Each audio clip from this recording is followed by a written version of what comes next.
ये बताओ कि यहाँ पे कितने लोगों का होश थोड़ा सघन हुआ है। होश, होश मतलब क्या हो रहा है? किस पर, किस पर, किसके लिए सजग होना?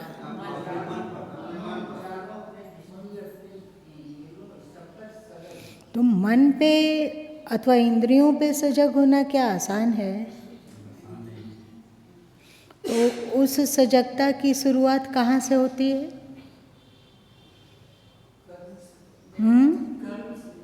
कर्म से। अब मान लो कि यहाँ पे कोई चीज़ है जो सही नहीं है, तो ये होश हो तो हमें दिख जाएगा कि ये गड़बड़ है, तो उस हमारे कर्म से फिर परिलक्षित होता है होश। हमारे कर्मों में झांकना चाहिए होश को। केवल सुन लिए और हम लोग बोल देंगे कि नहीं पहले से तो होश बहुत संभला है, तो यदि होश संभला तो उसका असर कर्म में दिखना चाहिए। हम लोग के कर्मों में क्या पहले की तुलना में ज़्यादा होश झलक रहा है? अच्छा, और किसका किसका सुधार लग रहा है? देखो बोलोगे तो गुरु माँ तुम लोग का जांच करेंगे, ऐसे नहीं, मुफ्त में नहीं, केवल वाणी का विलास से कुछ नहीं होने वाला है। असली चीज है वो हमारे कर्म में दूसरे को झलके कि नहीं हम बहुत होशवान होते जा रहे हैं। अब कर्म में कैसे झलकेगा? पहले स्थूल जगत में हम अपना साधन को अप्लाई नहीं कर पा रहे हैं, तो अंतस तो सूक्ष्म जगत है, मतलब हमारा मन सूक्ष्म है, फिर उसको देखना कैसे आसान होगा? यदि हम बाहर के त्रुटियों को नहीं देख पा रहे हैं तो भीतर की त्रुटि कैसे देख पाएंगे?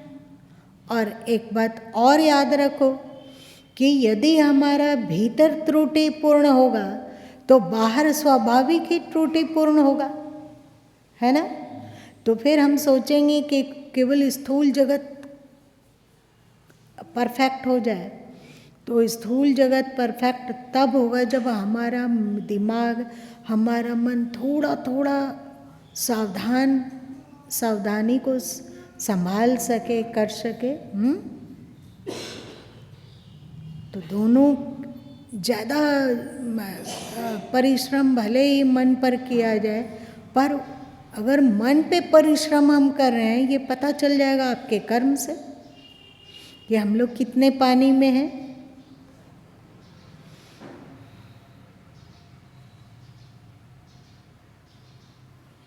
हम लोगों के मन में उटपटांग विचार चलता, हम लोगों को पता नहीं है।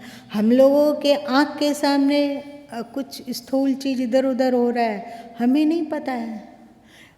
कहीं पे कुसंस्कार बढ़ाने वाला चीज़ है, चाहे स्वास्थ्य को बिगाड़ने वाली कहीं है, उसको हम नहीं कर पा रहे हैं। और देखो महात्मा बुद्ध होश पर बहुत बल दिए, अत्यधिक बल। वैसे ऐसा नहीं है कि महात्मा बुद्ध ने ही बल दिया होश पर, पहले ये होश का ज्ञान लोगों में नहीं था, ऐसी बात नहीं, इस बेवकूफ़ी में मत रहना। हमारा प्राचीन शास्त्र, आप गुरुकुल की व्यवस्था देख लो, आप पुराणों को पढ़ो, गुरुकुल की व्यवस्था को पढ़ो कि अमुक इतने इतने शिष्य हैं और वे बिल्कुल होशवान, उनका आचार विचार लगता है, तो वो बहुत कीमती है। इसका मतलब होश उन लोगों में था। आप गीता को पढ़ो, ये 5000 वर्ष से पहले की रचना है, पहले का उपदेश है।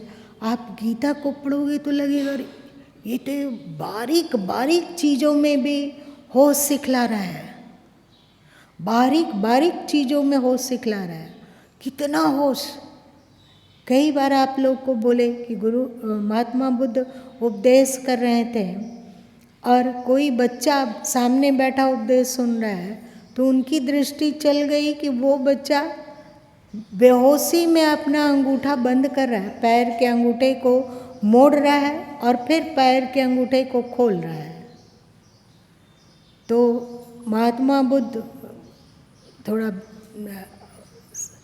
होश के साथ देखे होंगे, तो लगा कि ये बच्चा तो बस अंगूठा हिला रहा है और हिला रहा है, इसको कुछ होश ही नहीं है कि उसका बेमतलब हिल रहा है, होश पूर्वक नहीं हिल रहा है, ऐसे ही हिल रहा है। फिर महात्मा बुद्ध नाराज हो गए और बीच सत्संग से उठ के चले गए। इसका मतलब वे होश को बहुत कीमती समझते थे, है ना। होश का उपदेश सदियों से होता रहा है हम लोगों को। आप वेद को भी बढ़िया से अगर स्वाध्याय करोगे तो जानोगे कि उसमें तो अद्भुत ज्ञान भरा हुआ है। वही अद्भुत ज्ञान को थोड़ा सा और अलग भाषा से समझाने की कोशिश की गई 13 उपनिषदों में, और फिर उपनिषद का ज्ञान लोगों को नहीं पता लगा कि ये लोग पचा पा रहे हैं उपनिषद, तो वेद व्यास जी को विवस्तावश पुराणों की रचना करनी पड़ी कि अब तो स्थूल में ले आते हैं। वेद हमें महासूक्ष्माति सूक्ष्म अव्यक्तों में भी अव्यक्त का ज्ञान और विवेक और सब कुछ भर दिया। उसी को थोड़ा और सरलता के साथ हमारे 13 उपनिषदों ने किया, अथवा आप 11 मान सकते हो, क्योंकि आदि शंकराचार्य जी 11 उपनिषदों पर टीका लिखे हैं, मतलब भाष्य लिखे हैं, टीका नहीं, भाष्य लिखे हैं।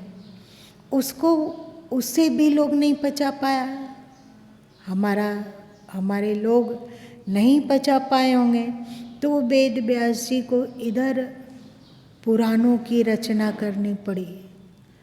अभी आप ही सोचो कि यदि वेद व्यास जी की रचना पुराणों से को हटा दिया जाता है, 18 पुराण है, अलग अलग पुराण है ना, अगर उसको हटा दिया जाए तो हम लोग कैसे जानेंगे कि शंकर जी ऐसे हैं होते हैं, उनका ऐसा जटा है, उसके भीतर गंगा नृत्य कर रही है ना, उनके गले में सर्प की माला है, उनका कंठ नीला है, उन्होंने समुद्र मंथन में निकले हुए जहर को अपने कंठ में रखा। ये सब हम लोग कैसे जानते हैं, तुम ही लोग बताओ। भगवती पुराण के द्वारा हम लोग जाने कि ये देवी है, ये दुर्गा है, ये आदि शक्ति है, इसके द्वारा शत्रुओं का संहार होता है, दुर्गा जी की उत्पत्ति ऐसे हुई। वेद व्यास जी का जब पुराणों को पढ़ोगे तो जब वे देवी भागवत पुराण की व्याख्यान करते हैं तो बताते हैं कि इसी देवी से ब्रह्मा विष्णु शंकर तीनों की उत्पत्ति हुई, इसी यही देवी है जो कि पालनहार अथवा संहार करता है या सृजन करता है, सर्वे सर्वा देवी ही है। शिव पुराण को पढ़ोगे तो उसमें आता है कि सब कुछ शंकर जी ही हैं, शंकर जी के द्वारा ही देवी उत्पन्न हुई और उन्होंने ही विष्णु और ब्रह्मा जी को उत्पन्न किया और उनके लिए लक्ष्मी और सरस्वती जी को उत्पन्न किया। विष्णु पुराण पढ़ोगे तो उसमें है कि जो कुछ है सो भगवान विष्णु ही है, भगवान विष्णु ही हैं, विष्णु ही ने ही शिव जी को प्रकट किया, उन्होंने ही ब्रह्मा जी को प्रकट किया, उन्होंने ही समस्त देवियों को प्रकट किया। ये तुम लोग बढ़िया से सोचे, इस पर गुरु माँ पहले भी बोल चुके हैं, बोले हैं ना, पहले भी बोले हैं। ये क्या है, वो सोचते हैं कि आने वाले समय में इंसान और स्थूल दृष्टि का होगा, हो सकता है कि इतना इतना इतना वो 18 पुराण ना पढ़ पाए, तो जो भी पुराण पढ़ेगा, जिस भी पुराण को पढ़ा, वो उस पुराण के द्वारा कम से कम इतना तो जानेगा कि यही देवी की सारी क्रीड़ा है, तो बहुत ज़्यादा वो नहीं भटकेगा। लेकिन वेद व्यास जी क्या सोच पाए, नहीं सोच पाए कि आने वाले समय में मनुष्य बहुत धूर्त हो जाएगा, बहुत चतुर होगा। अलग अलग लोग अलग अलग चीज को पकड़ेंगे और आपस में लड़ाई करेंगे। आप पुराणों से ऊपर उठ के देखिए, पुराण से ऊपर जब उठिएगा तो उपनिषद में जाइएगा और 6 दर्शन में जाएंगे। 6 दर्शन क्या क्या है, कौन बताएगा?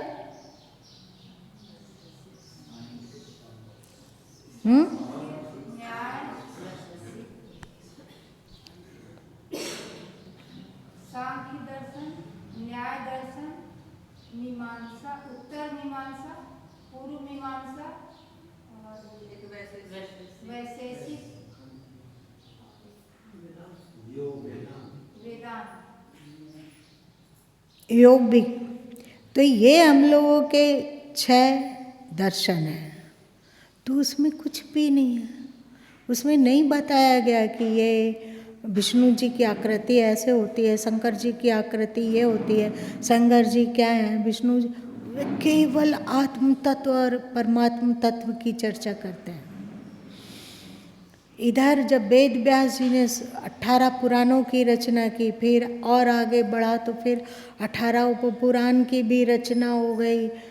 मनुष्य इतना धूर्त है कि अपने आप को उलझाते उलझाते इतनी स्थूल दृष्टि बना लिया है कि वो सूक्ष्म जगत में झांकने की अपनी क्षमता ही खो दिया। सही? ज्ञान और होश को सिखाने के लिए, अथवा सोचो कि लोगों को जगाने के लिए, लोगों को झकझोरने के लिए महापुरुष आते रहे। पहले सृष्टि के आदि में बहुत सारे ऋषि मुनि हुए जिन्होंने अपने होश के द्वारा साक्षात्कार किया ज्ञान को। होश, वे यदि ज्ञान का, वेद मतलब ही होता है ज्ञान, समझ में बात आई? वेद मतलब ही होता है ज्ञान। तो उस समय कोई दूसरा उपदेष्टा नहीं था, तो उन्होंने परम होश पूर्वक देखा ज्ञान को, देखा, सुना नहीं। समझ रहे हैं आप मेरी बात? ज्ञान को देखा, इसलिए कहा गया कि ऋषि लोग मंत्र दृष्टा थे, है ना। और आपके अध्यात्म को दर्शन कहा गया, फिलॉसफी नहीं। फिलॉसफी मतलब हो गया विचार, और दर्शन मतलब होता है देखा। मैं कहता आखिन देखी, तू कहता कागद की लेखी। सही? तो हमारे ऋषि लोग होशवान बना पूर्वक ज्ञान का साक्षात्कार किया, और वो ज्ञान वेदों में अंकित हुआ, भाषा का निर्माण किया। और साथ साथ में उन लोग प्राचीन जो संस्कृत है, वैदिक भाषा, उसकी खोज की, जो पहले से ही था। याद रखना, ये लोग आविष्कार करता नहीं है, ज्ञान का आविष्कार करता नहीं है, वेदों के निर्माता नहीं है। याद रखना इस बात को। चाहे जो भाषा थी, प्राचीन भाषा का उन्होंने आविष्कार किया, ऐसी बात नहीं है। ये भाषा कब से है और कब से प्रचलित है उनको भी नहीं पता है। उन्होंने उस भाषा का साक्षात्कार किया, और उस भाषा के द्वारा जो उन्होंने ज्ञान का साक्षात्कार किया, जिस सत्य को देखा, उस सत्य को वेद मंत्रों के रूप में अंकित किया। भाषा का भी आविष्कार हुआ, मतलब आविष्कार नहीं, उसको उन्होंने होशपूर्वक जाना और फिर वेदों का अंकन किया। फिर 6 दर्शन का, फिर अद्भुत अद्भुत उपनिषद। एक बार जिसको उपनिषद की का चस्का लग जाता है ना, वो तो उसका जीवन ही अलग है।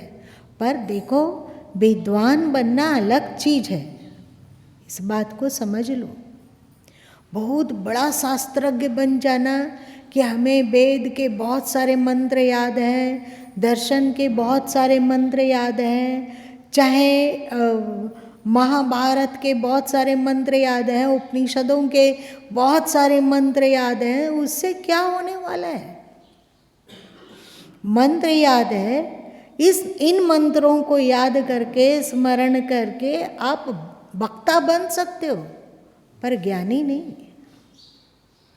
जब उन मंत्रों को आप अपने जीवन में उतारते हो और जैसे जैसे आप अपने जीवन में मंत्रों को उतारने लग जाते हो तो स्वाभाविक ही इस प्रक्रिया में बहुत होश की आवश्यकता होती है, बहुत ज़्यादा होश।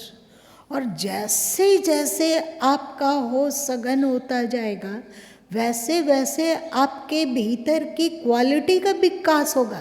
अभी हम लोग जिस क्वालिटी में जी रहे हैं वो क्वालिटी से बहुत अधिक सुपर क्वालिटी हम लोग के भीतर है,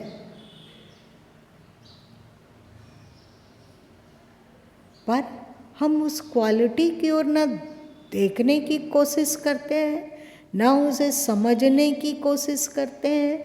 बहुत सारे लोग हैं विद्वान बन गए, लंबी चौड़ी बातें बोल रहे हैं, चाहे शास्त्रों का लेखन कर रहे हैं, उसका अर्थ बता रहे हैं, पर उनका जीवन में दिखना चाहिए। सही? फिर धीरे धीरे, क्योंकि हम लोग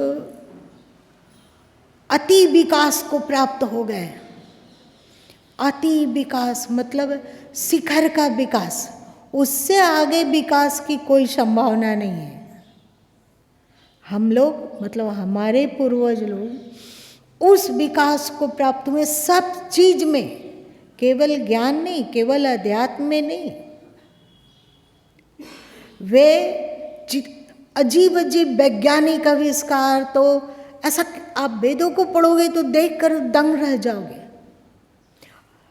कृत्रिम अंग प्रत्यारोपण, तो ऑपरेशन, तो और जो भी चिकित्सा का सूक्ष्म सूक्ष्म तत्व है, और जो वैज्ञानिक आविष्कार है, चाहे वे वेदों में आता है कि यान की चर्चा आती है। यान मतलब आकाश मार्ग से गमन करने वाला, अद्भुत है।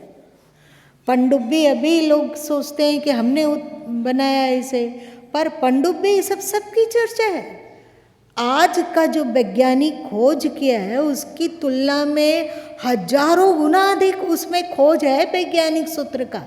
इसलिए पाश्चात्य वैज्ञानिक लोग बहुत ही बारीक दृष्टि से वेदों को पढ़ने और समझने की कोशिश करते हैं कि इस मंत्र का क्या क्या अर्थ हो सकता है। अभी जब चंद्रयान बनाया गया तो इसके प्रमुख वैज्ञानिक कौन थे? कौन थे प्रमुख वैज्ञानिक?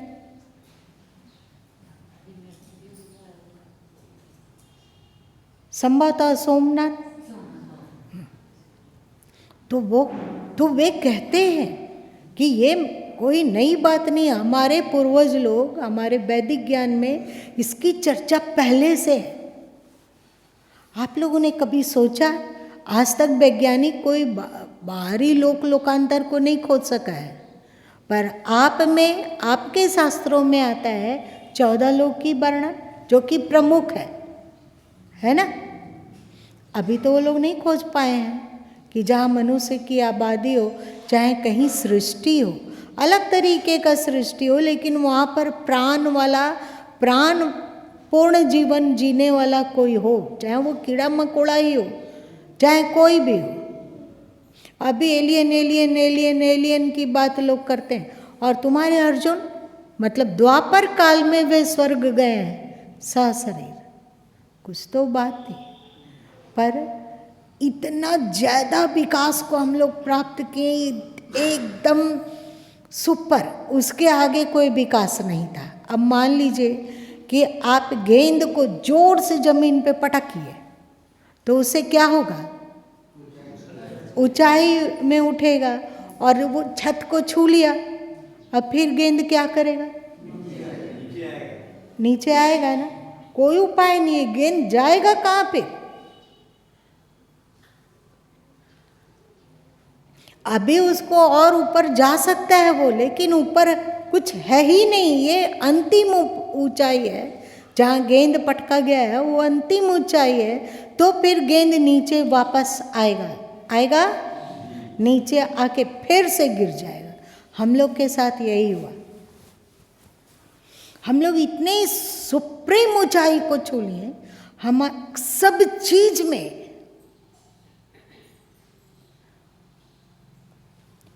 धनुर्विद्या हो या ये तलवारबाजी हो या फिर आग्नेयास्त्र हो, सब तरह का हम लोग के पास अस्त्र शस्त्र था।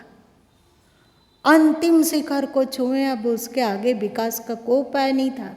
भौतिक जगत में इससे ज़्यादा विकास संभव नहीं था, और आध्यात्मिक जगत में विकास विकास विकास विकास, अंतिम तक विकास कहाँ गया? पहले भौतिक जगत से सिमट कर अंतस में गया। अंतस को समझा गया कि अंदर में 4 अंतःकरण है। एक विचार करता है, एक विचार का उत्पन्न किया। देखो चित्त क्या है? पहली स्फुरणा की ध्यान इसको कहते हैं। चित्त में स्फुरणा जागी और मन उस पर संकल्प विकल्प किया, ये सही कि ये सही। वहाँ पे 2 उत्पन्न कर दिया कि ये भी हो सकता है, ये भी हो सकता है। मन संकल्प विकल्प किया, बुद्धि है सो निर्णय करी, और अहं युक्त जो जीव है उसको अपना लिया। किस धर्म के पास है? अंतस का इतना सूक्ष्म विवेचना किसके पास है? आप कुरान को पढ़ लीजिए ना, आप बाइबिल को पढ़िए, आप तौरेत को पढ़िए, चाहे आप यहूदी ग्रंथ पढ़िए, नहीं है। तो हम लोगों ने अध्यात्म का विकास करते हुए अपने अंतस को जाना, इसके भीतर रहने वाली इंद्रियों को पहचाना, संस्कारों को जाना, संस्कार के द्वारा कैसे व्यक्ति का जीवन संचालित होता है उसको जाना। ये संस्कार आते कहाँ से हैं? इस संस्कार के मूल में क्या है? किसी का ऐसा संस्कार है, किसी का वैसा संस्कार है। इस संस्कार के मूल में क्या है? तो उन्होंने जाना कि इसका मूल में है विगत जन्म। और मजे की ये बात थी कि यदि वे जाति स्मर हो गए है, किसी भी धर्म ग्रंथ के पास जाति स्मर की चर्चा है? नहीं है। तो वो जाति स्मर हुए तो अपने विगत जन्मों में भी झांकने की उनको कैपेसिटी आ गई, उनमें योग्यता आ गई। तो वे अपने विगत जन्म में ढूंढे तो पता चला विगत जन्म में तो ये वाला संस्कार नहीं है, तो और डीपली जाओ, तो वे अपने विगत जन्मों को, सैकड़ों जन्मों को देख पाए। और ये संस्कार कहाँ से आ रहा है, उसका मूल को वे खोज लिए और वहीं जाके मिटा दिए।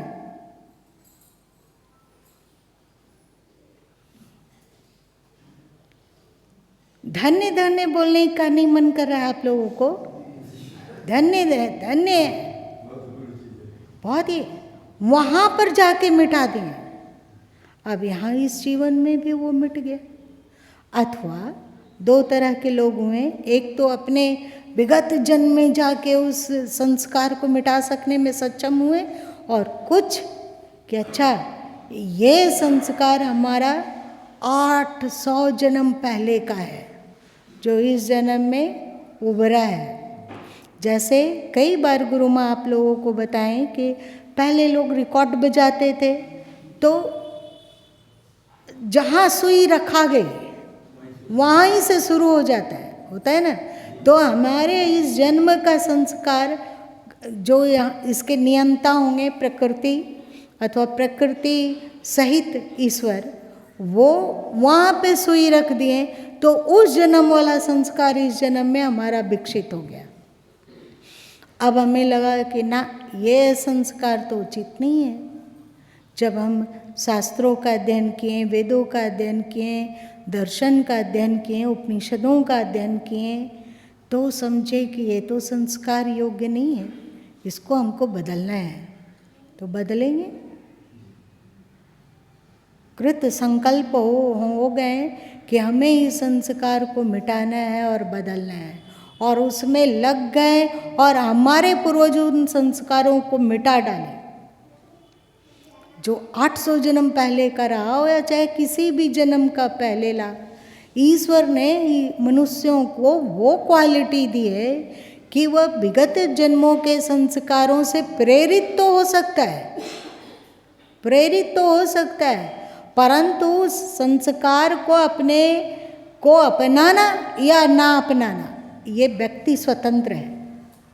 आप जाने गीता में भी ये है, उपनिषदों में भी ये है कि व्यक्ति कर्म करने में स्वतंत्र है, जीवन जीने में स्वतंत्र है। यदि विगत जन्मों के संस्कारों को जीने में हम विवश होते तो फिर ना धर्म की आवश्यकता थी, ना अध्यात्म की आवश्यकता है, ना और किसी शास्त्र की आवश्यकता है, ना सद्गुरु की आवश्यकता है, किसी की आवश्यकता ही नहीं है। बात समझ में आई? तो हमारे पूर्वज लोग बताएं कि नहीं, आपको विगत जन्मों के संस्कारों के अनुसार प्रेरणा मिलेगी। आपको लगेगा यदि आप कभी उंगली माल डाकू रहे हों, हत्यारे रहे हों, अथवा वाल्मीकि जी की आत्मा आप में घुसी हुई है और उस सब समय जबकि वे लूटपाट किया करते थे वो संस्कार आप में उभर रहा है, आपको बहुत मन करेगा कि हम अगले को साफ ही कर देते हैं। आपको बहुत मन करेगा कि नहीं, हमें यहाँ पर तो अगले को मज़ा चखा ही देना है, उसको बर्बाद करके छोड़ेंगे। ये आप नहीं सोच रहे हैं, आपका पुराना इसी तरह का संस्कार बनाए हैं, वो आपको धक्का दे रहा है। अब हमें मन में आ रहा है कि अगले को मार डालें, लेकिन चाहें हम लोग तो इस संस्कार को हम लोग चयन नहीं करेंगे, हम इसको नहीं करेंगे। मन में बहुत ज़्यादा वेग होगा कि अगले को मज़ा चखा ही देते हैं, लेकिन मनुष्यों को ईश्वर ने वो कैपेसिटी दी कि वो चाह ले तो विगत अश्रेष्ठ संस्कारों को भी वो रिजेक्ट कर सकता है और श्रेष्ठ संस्कारों को भी रिजेक्ट कर सकता है। सही? मतलब हम लोगों को ये स्वतंत्रता मिली हुई है। अब बताओ इस बारीक ज्ञान को और किस किस धर्म में है? कहाँ है? बताओ, कहीं पे भी दिखा दो कि ये इतनी गूढ़ बातें, इतनी सूक्ष्म बातें कहाँ है? उन्होंने इस चीज़ को भी खोज कर लिया, उसके बाद उन्होंने जाना, देखा कि इस अंतस के आगे तो हमारा आत्म तत्व है, आत्म तत्व है। कल गुरु माँ को एक छठ के कार्यक्रम में जाना हुआ था, तो गाड़ी पे जैसे ही गुरु माँ बैठे जाने के लिए, उसके बाद दिमाग में चलना शुरू हुआ छठ के बारे में कि ये है क्या। तो बीजक के बहुत सारे पद आने लगे, बीजक के बहुत सारे पद आने लगे और एहसास हुआ कि जब हमारे पूर्वज लोग इस छठ का प्रचलन किए होंगे, छठ में पूजा होती है सूर्य की, जो कि पुल्लिंग है, और इसे कहते हैं छठ मैया। इसका मतलब ये मैया जो है वो स्त्रीलिंग है। इसका मतलब प्रकृति और सूर्य, उसकी उपासना। क्योंकि यदि प्रकृति ना हो तो फिर हम लोग रहेंगे क्या? अच्छा, सूर्य ना हो तो क्या हम लोग रहेंगे? नहीं रहेंगे। भौतिक जगत में को परिष्कृतता के लिए अथवा जीवन के लिए प्रकृति जरूरी है और साथ साथ में सूर्य जरूरी है ना? अगर सूर्य बुझ गया तो हम लोग मर जाएंगे कि जिंदा रहेंगे? पेड़ पौधे जिएंगे तो क्या कीड़े मकोड़े जिएंगे? कोई नहीं जिएगा। समाप्त। सूर्य के बुझते हुए भी समाप्त। आप लोगों ने कभी इस पर विचार किया कि छठी मैया ही क्यों बोला गया? हमारे पूर्वज लोग जो इसकी शुरू में कल्पना की होगी, तो वो सप्तमी मैया भी बोल सकते थे, दूसरी मैया भी बोल सकते थे, चौथी मैया भी बोल सकते थे। ये छठी मैया ही क्यों बोले? कभी सोचा आपने? कभी नहीं सोचा। ये छठी मैया क्या है? छठी ही क्यों? 8वीं क्यों नहीं? 12वीं क्यों नहीं? तीसरी क्यों नहीं? दूसरी क्यों नहीं? तो हमारे ऋषि मुनि लोग जो हम लोगों को संदेश देना चाहते थे, इसमें बहुत ही गूढ़ तत्व छुपा हुआ है, जो कल पहले गुरु माँ भी नहीं जानते थे। उसे हल्के में उस और कभी ध्यान नहीं किया, और गाड़ी में बैठे हुए हैं और चल रहे हैं और इन लोग से बातचीत भी कर रहे हैं जो गाड़ी में है, और साथ साथ में दिमाग में पता नहीं क्या क्या हो रहा है, पता नहीं क्या क्या हो रहा है दिमाग में। अंतस में कुछ कुछ कभी कुछ दिख रहा है, कभी कुछ सुनाई पड़ रही है। और ये छठी ही क्यों? इसका राज समझ में आया कि हमारे पूर्वज लोग जो इस छठी मैया अथवा सूर्य उपासना ये बतलाना चाहते हैं कि भौतिक जगत में प्रकृति और साथ साथ में ये सूर्य बहुत कीमती है, बहुत ही कीमती है भौतिक जगत में। अब हम अपने अंतर के जगत में झांकें, अंतर के जगत में झांके तो 5 तत्व है।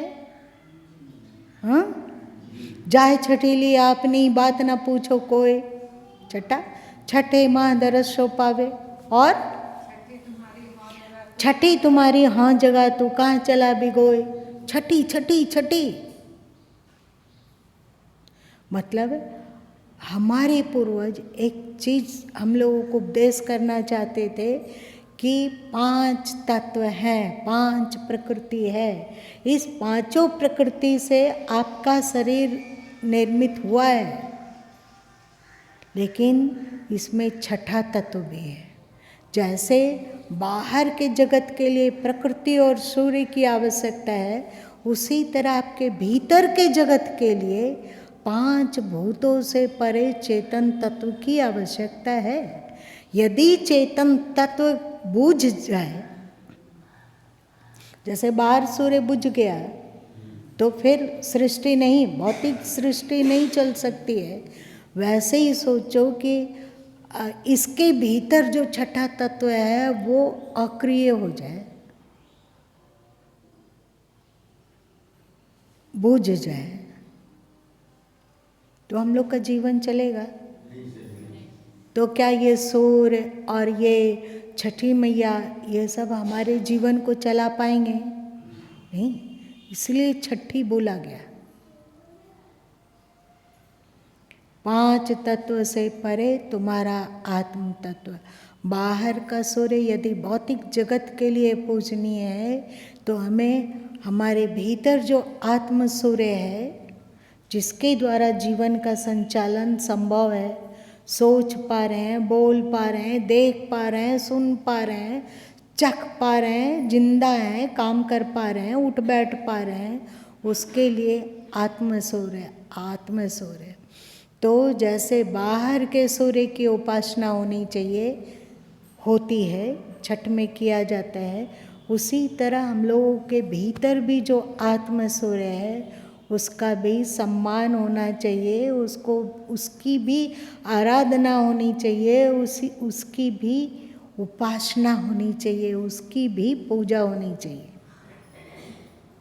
समझो, हमारे पूर्वजों ने क्या जादुई चीज दिया, पर हम लोग नहीं जान पाए। गुरु माँ भी नहीं जान पाए थे, कल से पहले नहीं जान पा रहे थे। आप लोग को लगता है कि हमारे महान पूर्वजों की ये महान खोज रही? नहीं लगा आप लोग को?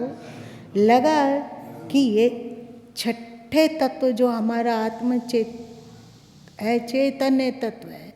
इसकी खोज सनातन धर्म में हुआ और कहाँ कहाँ हो गया।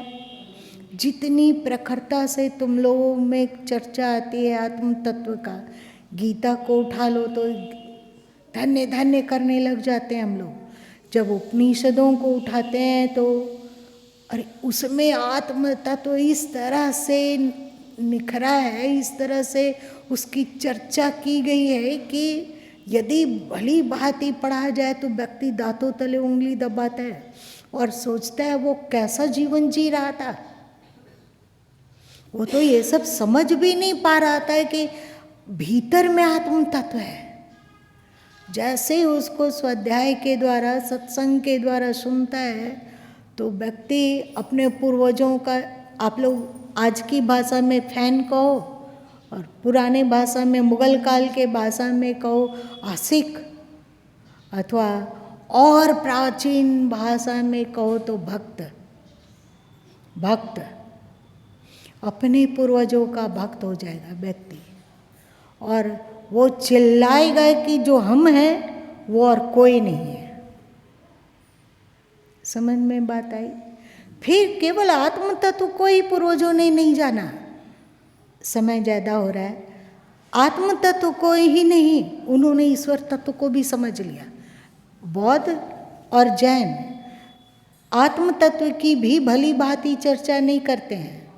वे साधन पर बल देते हैं। वे कहते हैं कि साधन करो, अपने आप जानोगे कि सत्य क्या है। उन्होंने साधन पर बल दिया। पर आपके प्राचीन जो धर्मगुरु थे, जो ज्ञानी थे, उन्होंने पूरा खाका खींच दिया कि देख तेरा मंजिल ये है, तुमको सने सने यहाँ बढ़ना है।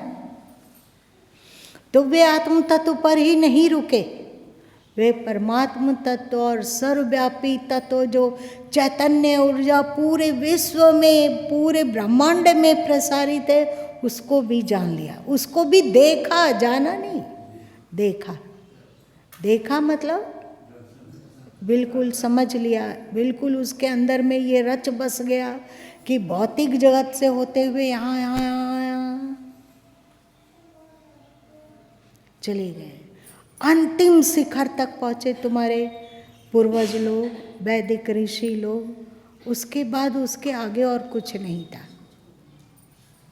तो फिर स्वाभाविक ही क्या हुआ, अभी हमने बताया ना कि गेंद को कस के पटको जमीन पे तो वो उछल के जहाँ तक छत है वहाँ तक पहुँच गया, और उसके आगे बढ़ने का कोई ऑप्शन नहीं है। तो वो गेंद कहाँ जाएगा? नीचे आएगा, नीचे आएगा।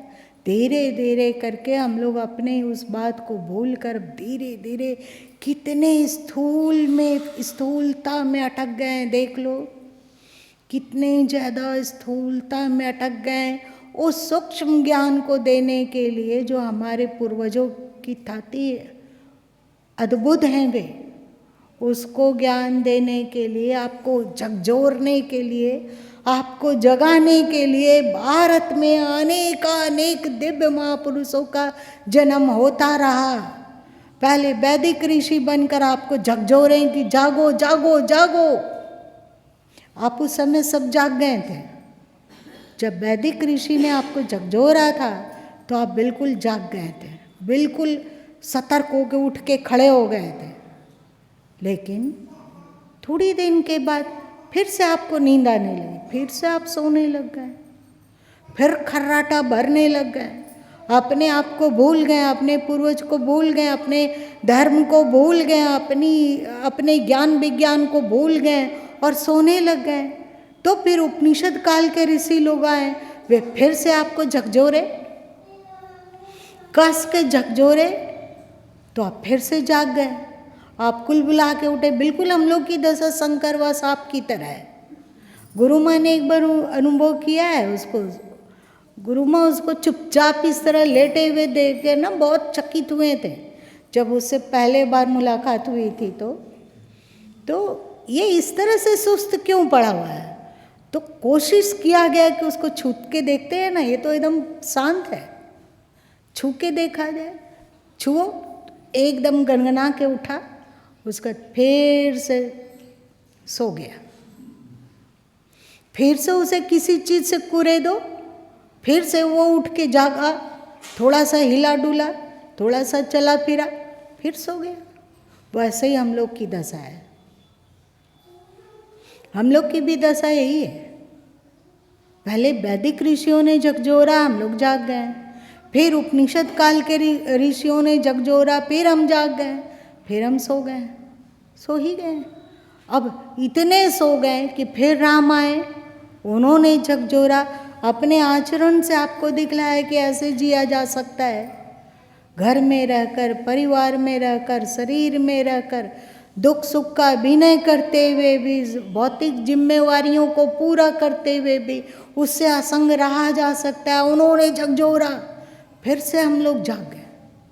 अभी जब हम लोग बोलते हैं जय श्री राम, शायद जाग जाते होंगे, लेकिन ये इस जागृति के पीछे सघन निद्रा है। फिर हम सो जाते हैं, फिर सो जाते हैं। राम चले गए, जब राम थे उस समय झकझोरा तो बहुत सारे लोग जाग गए थे, फिर सो गए हम लोग। द्वापर युग आया होगा, फिर से कृष्ण रूप में आए, फिर से उन्होंने झकझोरा, फिर से हिलाया डुलाया, फिर से वो ज्ञान विज्ञान दिया। अब गीता को पढ़ के देख लो ना, फिर से ज्ञान और विज्ञान दिया। हम कुनमुनाए जागें और वे बताएं कि तुम्हारे पास यदि अध्यात्म है, ऊंची सोच है, तुम बहुत कुछ कर सकते हो। अर्जुन, कौरवों की तुलना में पांडवों के पास बहुत कम सेना थी, लेकिन फिर भी जो वे नहीं कर सके उसे इन्होंने, पांडवों ने किया, कम संख्या होते हुए भी। तो फिर से हम जागे उस समय, फिर सो गए। फिर वेद व्यास जी को व्यवस्था पूर्वक गीता लिखते हुए भी, और उनका ब्रह्मसूत्र नामक एक ग्रंथ है वेद व्यास जी का, जो अद्भुत है। पहले उन्होंने ब्रह्मसूत्र लिखा, लोगों को झकझोरा, उन्होंने देखा है इनकी क्वालिटी अभी ये नहीं सुनना चाहते हैं, क्योंकि वृत्ति बहुत स्थूल हो गई है। तो फिर इसी समय श्री कृष्ण की गीता आ गई, वे अर्जुन को उपदेश किए। वेद व्यास जी उन सबको अपनी दिव्य दृष्टि से, दिव्य कर्ण से सुनकर गीता में सब कुछ रख दिया। अब गीता लिखने के बाद, गीता को संकलित करने के बाद, उन्हें मूर्त रूप देने के बाद वो देखे कि ये लोग तो फिर सो गया। अब उन्हें लगा कि सूक्ष्म ज्ञान देने तक से ही बात नहीं बन सकती है, अभी व्यक्ति का वृत्ति बहुत स्थूल है। तो उन्होंने अनेक पुराणों की रचना कर डाली, ये देवी, ये देवता, ये है, वो है, स्थूल वृत्ति हो गई। फिर हम लोग सो गए। उस समय उन्होंने, वेद व्यास जी ने झकझोरा और श्री कृष्ण ने झकझोरा, तो हम जाग के चिल्लाएं, गर्व से कहो हम हिंदू हैं, थोड़ा गर्व से कहो हम सनातनी हैं। चिल्लाए होंगे उस समय भी, गर्व से कहो कि हम सनातनी हैं, चिल्लाएं। लेकिन फिर क्या हुआ? फिर सो गए। फिर बुद्ध आए, उन्होंने झकझोरा और अपने ही ज्ञान विज्ञान में जो भी वे इशारा कर सकते थे उस समय के लिए जो जरूरी था, उन्होंने उपदेश किया, झकझोरा, जगाया एक साथ। इधर महावीर स्वामी भी और इधर महात्मा बुद्ध भी। उस समय हम लोग सुख बुगाए, फिर से जागे, फिर से हुआ कि नहीं, यज्ञों में जो हिंसा होती है ये सब अनुचित है, हम लोगों को श्रेष्ठ मार्ग पर चलना चाहिए, ये वो, ये सब किए। फिर सो गए तो अस्तित्व को लगा कि ये लोग एक दो व्यक्ति के जगाने से नहीं जागेंगे।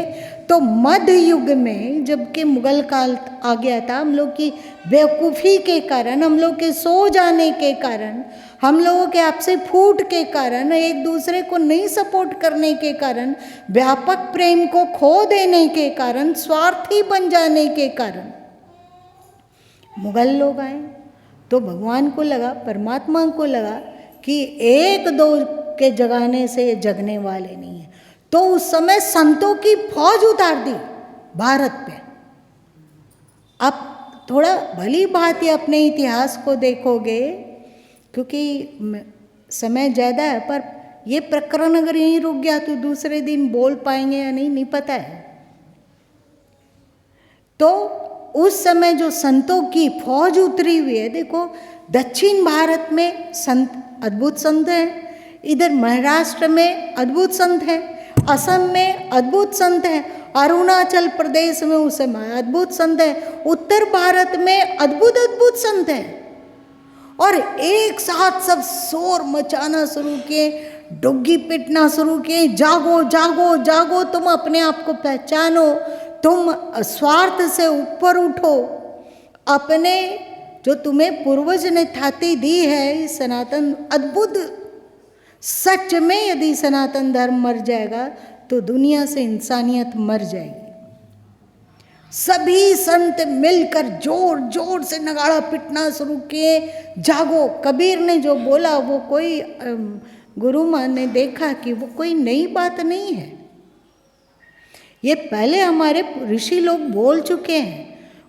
उस समय के तत्कालीन परिवेश में जो उनको उचित लगा वे मानव के कल्याण में बोला। गुरु ग्रंथ साहब को आप पढ़ो, ऐसी बात नहीं है कि जो गुरुओं ने कहा, सिख दसों गुरुओं ने कहा, अथवा जो उसमें उस गुरु ग्रंथ साहब में अन्य संतों की वाणियों का संकलन है, तो कोई नई बात है, ऐसी बात नहीं है।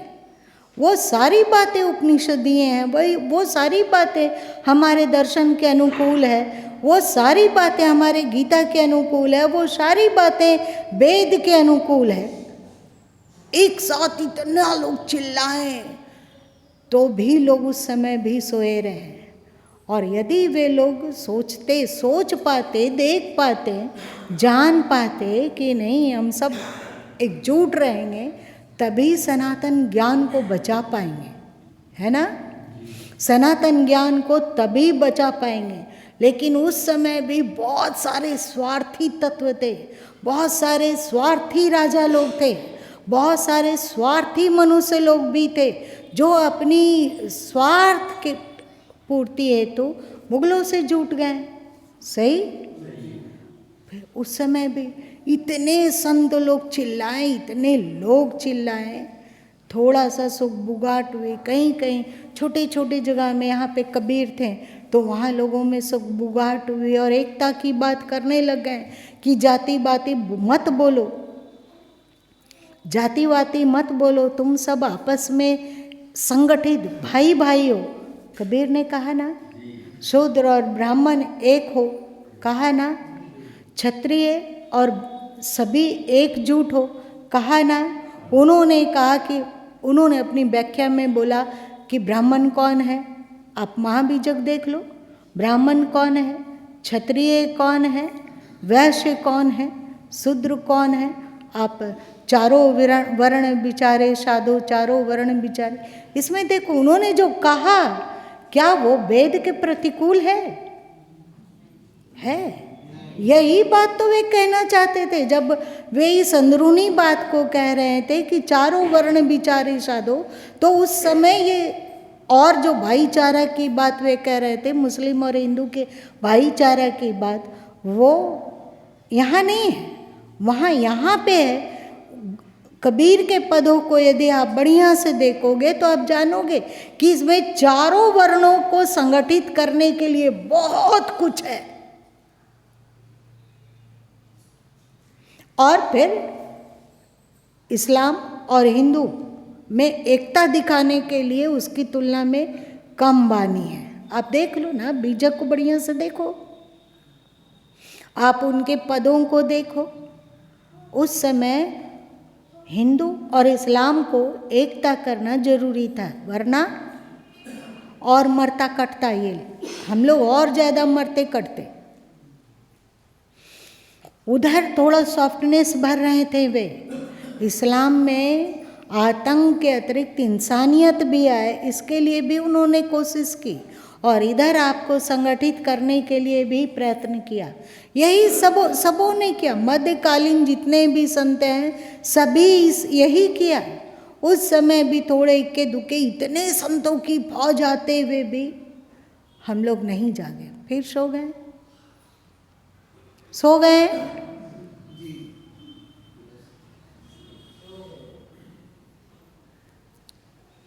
क्या हम लोग बोल पाएंगे कि सनातनी सनातनी भाई भाई, जात पात की छोड़ो लड़ाई? बोल पाएंगे? बोल पाएंगे? कैसे हम लोग सोए हुए हैं, कैसे? क्या अभी भी हम लोग स्वार्थी नहीं हैं? क्या अभी भी हम लोगों का जीवन का पूरा स्वार्थ स्व में नहीं टिका हुआ है? क्या करेंगे?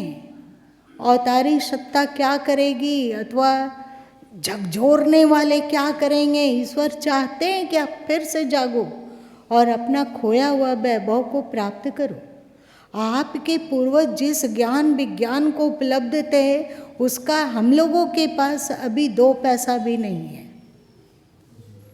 ये पहला मोर्चा है कि हम संगठित होकर अपने धर्म की रक्षा करें। केवल अपने लिए नहीं, पूरे संसार के लिए, पूरे पृथ्वी मंडल के लिए आपको अपने धर्म की रक्षा करनी होगी।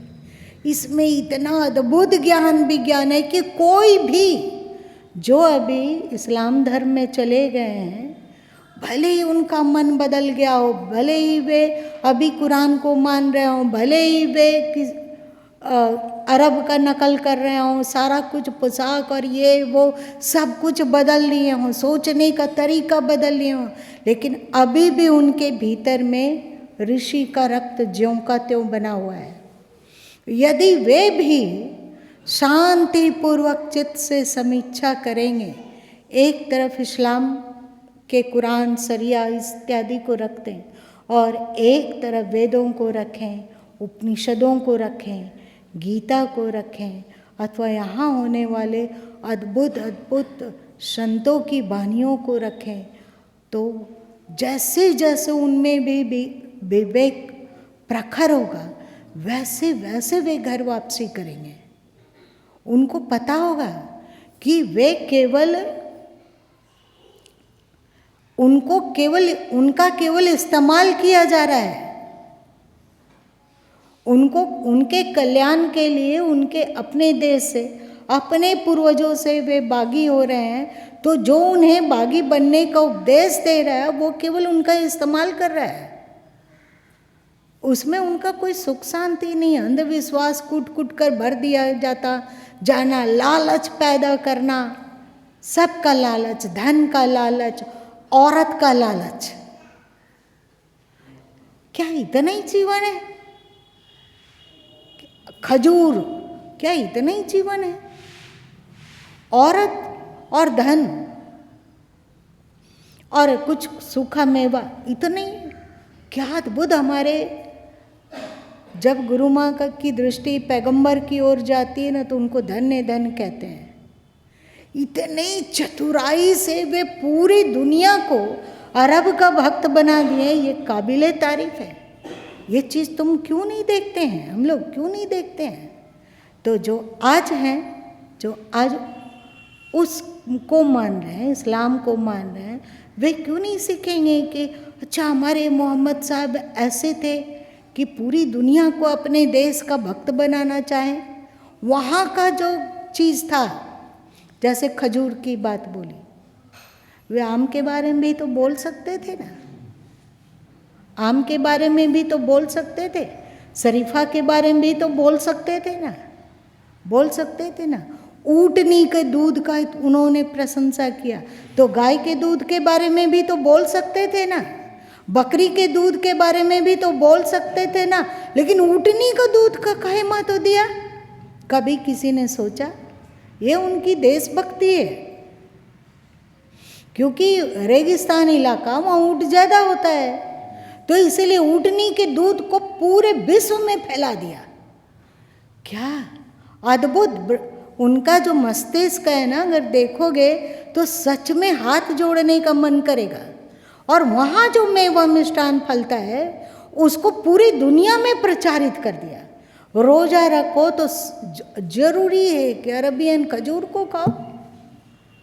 उसको रोज़ा खोलोगे तो अरबियन खजूर को खाओ और उधर का जो चीज़ है, और पहनो ओढ़ो कैसा, तो जैसे वे लोग पहनते ओढ़ते हैं, जो वहाँ का पोशाक है उसको लो, और बाल दाढ़ी कैसे बनाओ, तो जो अरबियन लोग जैसा करते हैं उसकी नकल करो। अद्भुत देशभक्ति। तो उनके भक्तगण यदि ये बात को देख पाएंगे कि अच्छा उनमें इतना राष्ट्रभक्ति, तो हमें भी राष्ट्रभक्त होना चाहिए। और यदि उन्होंने हुरों का के बारे में बोला, चाहे मेवा के बारे में बोला, चाहे गिलेट के बारे में बोला, तो आपको सोचना होगा। आप पढ़िए ना, आपके शरीर में अभी भी सनातन रक्त ही है, आपके भीतर विवेक छुपा हुआ है। यदि उस विवेक को आप जगा पाएँ, आप पढ़ो निष्पक्ष होकर, गीता को पढ़ लो, आप निष्पक्ष होकर उपनिषदों को पढ़ो। दारासी को फैन हो गया था ना उपनिषदों का, आप भी पढ़ोगे तो आपके भीतर दौड़ रहा ऋषि रक्त पुकारेगा, और आप जानोगे कि देशभक्ति और सनातन धर्म का कोई मोल तोड़ नहीं है। इससे बढ़कर तो बात ही जाने दो। पूरे दुनिया में सनातन धर्म के समान और कोई धर्म नहीं है। हम लोग का दुर्भाग्य है कि हम उस तत्व को नहीं देख पाते हैं, तो कभी इस पंथ में अकड़ गए और बाकी लोग के प्रति नफरत भड़का रहे हैं, कभी उस पंथ में जकड़ गए और उस बाकी लोग के प्रति नफरत भड़का रहे हैं। लेकिन इसी नफरत भड़काऊ लोगों में कुछ लोग ऐसे भी होते हैं जो कहते हैं नफरत नहीं, आपस में जुटने और प्रेम की कोशिश करो, है ना। संत लोग इतना चिल्लाते हैं, इतना चीखते हैं, पर अभी तक हम लोगों ने अपना इष्ट यदि किसी को बनाया है तो वो शंकर व साप ही है। ना आप राम के भक्त हैं, ना कृष्ण के भक्त हैं, ना देवी दुर्गा के भक्त हैं। ये सब ढोंग बात है कि आप इनको मानते हो, आप इनको नहीं मानते हो। ना बुद्ध को मान रहे हो, ना महावीर को मान रहे हो, ना कबीर को मान रहे हो, ना नानक को मान रहे हो। आप ऐसे हो ही नहीं। आप केवल शंकर व सांप हैं जो बस सोना जानता है, मूर्छित। कोई कितना भी झकझोरे, कितने भी जागो जागो, होश में आओ। सनातन धर्म बिखर रहा है, इसको समेटो, सब एकजुट होकर इसकी रक्षा करो। कितने लोग जाग पाते हैं, आप ही बोलो। हम लोगों का इष्ट क्या शंकर व सांप नहीं है। हमारे स्वार्थ की पूर्ति हो रही है तो हम कुछ भी करने को तैयार है। इतने घुसपैठिए घुसाए जाते हैं भारत में। सोचो, जो लोग घुसपैठिए को प्रवेश करने दिया, वहाँ पर भी तो फौज होगी ना हमारी, तो वे थोड़ा सा रुपया लेकर इनको आने दिए अंदर। आप लोग को रोने का मन नहीं करता है क्या? नेता लोग वो लोग सह दिए, और वो लोग थोड़ा सा पैसा के लिए लोगों को भीतर घुसने देना। जो वहाँ पे चेकर हैं, जो चेक करते हैं, घुसो घुसो, आप हमें 100 रुपया दे दो, देख कर बिल्कुल। लेकिन इसमें बहुत सारे लोग हैं जो आपको जगाते हैं, होश में लाते हैं कि एक बार निष्पक्ष होकर पूरे दुनिया के जितने ग्रंथ हैं, धर्म ग्रंथ पढ़ डालो और देखो कि इंसानियत के निकट कौन सा धर्म है। किसके शरण में आने से इंसानियत बचेगी, किसके शरण में आने से मानवता बचेगी। एक बार आप खोज के देखो ना, फिर इस बात को समझो। यदि आप दुनिया में इंसानियत बचाना चाहते हैं, मानवता को बचाना चाहते हैं, तो आपको एकजुट होना होगा और इसकी रक्षा करनी होगी। पर हम लोग को नींद आ रही है क्या? चलो, जैसे जैसे सनातन धर्म के डीप में उतरा जाता है ना, वैसे वैसे मन भाव विभोर होता है, और साथ साथ में लगता है कि सबको मिलजुल कर एकजुट होकर इस अद्भुत ज्ञान विज्ञान को बचाना होगा। अपने व्यक्तिगत स्वार्थ से ऊपर उठकर इंसानियत के लिए, मानवता के लिए एकजुट होकर इसकी रक्षा करना होगा। अभी सबसे बड़ा कर्तव्य यही है, क्योंकि स्वार्थी नेताओं को ये सब सूझेगा नहीं। उसका थोड़ा थोड़ा सा स्वार्थ सध रहा है वहाँ पर, तो वे हम लोगों को तोड़ने के लिए, आप भटकाने के लिए बहुत उपाय करते हैं। पर क्या उनके इस षड्यंत्रकारी उपायों को हम लोगों को सफल होने देना चाहिए? तो क्या कुछ 2-4 साधु संत मिलकर इसकी रक्षा कर सकते हैं? जब तक सबके सब सम्मिलित नहीं होंगे, सबके सब इस बात को नहीं समझेंगे कि दुनिया में अभी सबसे बड़ा धर्म, सबसे बड़ा कर्तव्य यदि कुछ है तो वो है सनातन तत्व को, सनातन ज्ञान की रक्षा करना। आज इतना ही रहने दो। आप लोगों का समय 1 घंटा ज़्यादा हो गया।